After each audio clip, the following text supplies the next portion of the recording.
আসসালামু আলাইকুম ও রহমতুল্লাহ। প্রিয় দিনী ভাই ও বোনেরা,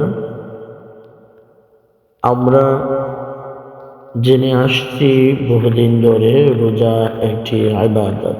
রোজা কি শুধু একটি ধর্মীয় ইবাদত?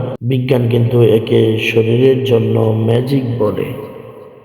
2016 সালে নোবেলজয়ী বিজ্ঞানী প্রমাণ করেছেন উপবাস বা রোজা রাখলে শরীরে অটোফেজি প্রক্রিয়া চালু হয়।